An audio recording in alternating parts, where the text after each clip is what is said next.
Hello and a very warm welcome. Today we're going to think about something that we've probably all missed a great deal over the last several months. But instead of telling you, I first of all want us to have a look at something. I wonder if you know what this is. That's right, it's a salt shaker. And I bet almost every time you sit down at a table, either at home or in a restaurant, you might see one of these. But let me ask you something. Is a salt shaker the only thing we expect to see at the table? Do we usually set a table with just salt? No. If you're going to have salt, you're also going to need pepper too. Salt and pepper are complements to food that go together. They may or may not be in similar containers, but they definitely don't look alike. They also taste very different. And yet, in spite of those differences, they go together perfectly. A true friendship is a little bit like salt and pepper. Friends can have a number of differences, but in spite of those differences, they find common ground to share good times and bad times. Salt and pepper can take a bland, boring meal and turn it into something delicious. True friends can take a bad situation and turn it into something wonderful. You rarely find salt without pepper, and like salt and pepper, true friends are the ones that will stick with you no matter what, and whatever difficult situations you face. You don't have to be exactly alike or have everything in common. You just have to be willing to be there.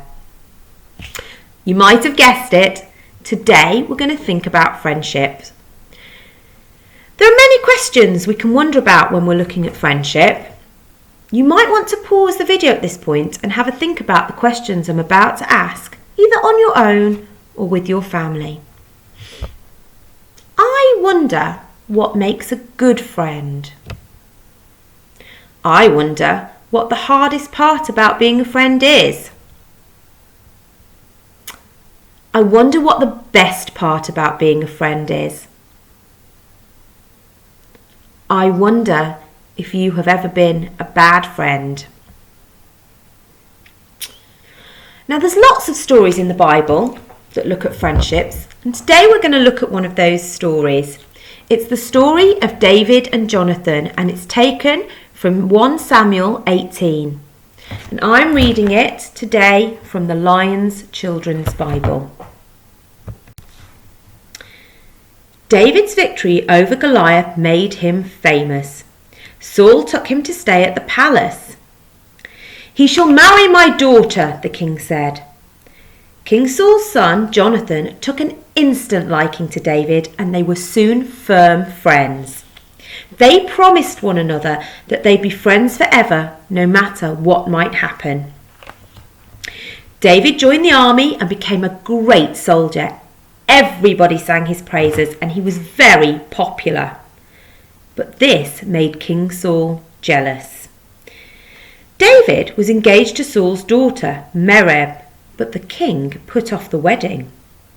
One day, as David sat playing his harp, Saul hurled a spear at him, and this was the beginning of the troubles. Saul made his daughter Merab marry another man, breaking his promise to David. And when he heard that Michal, his younger daughter, was in love with David, he saw a chance to get David killed. "No need for a wedding gift," said King Saul. "All I want is 200 dead Philistines." It was a clever idea. King Saul was sure that the Philistines would kill David.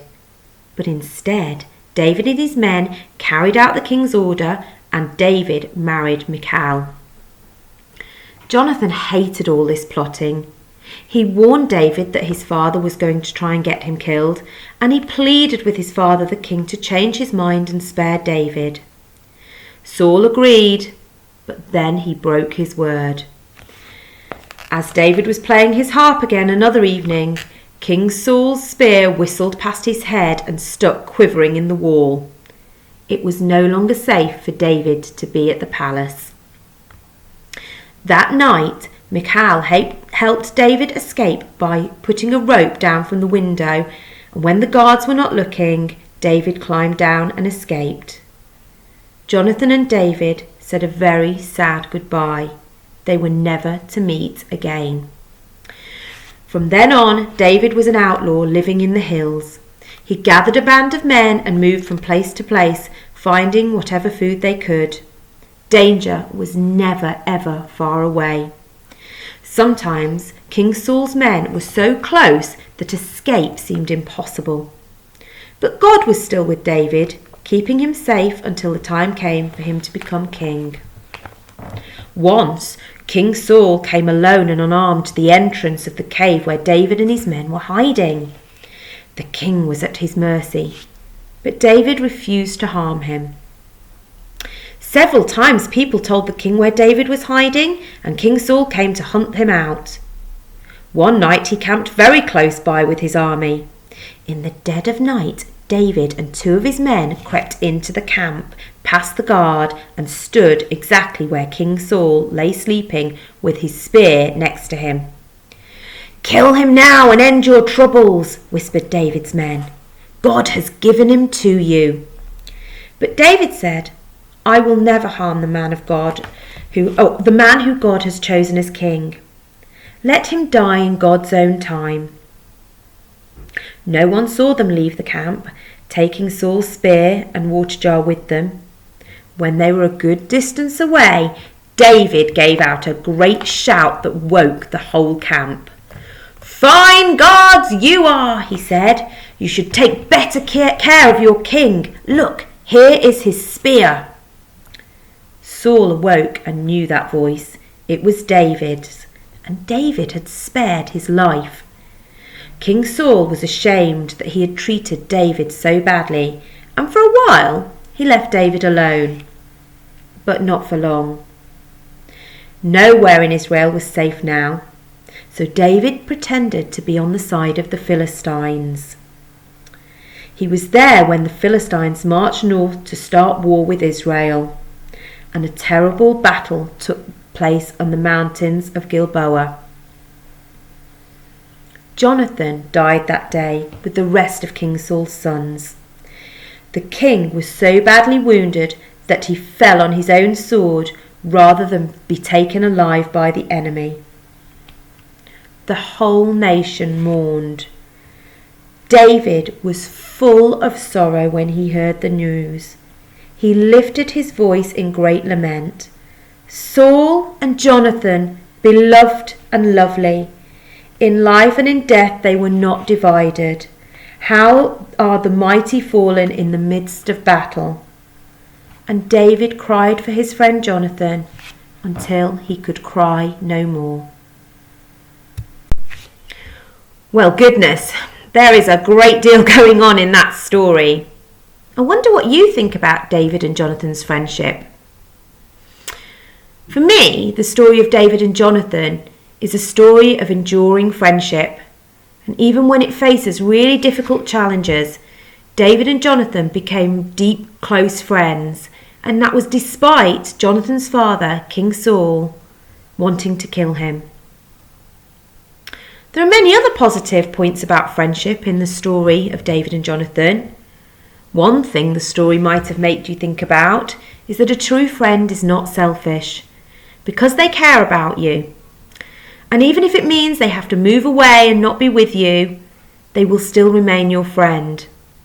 Jonathan cared more about David's safety than having him with him in the palace.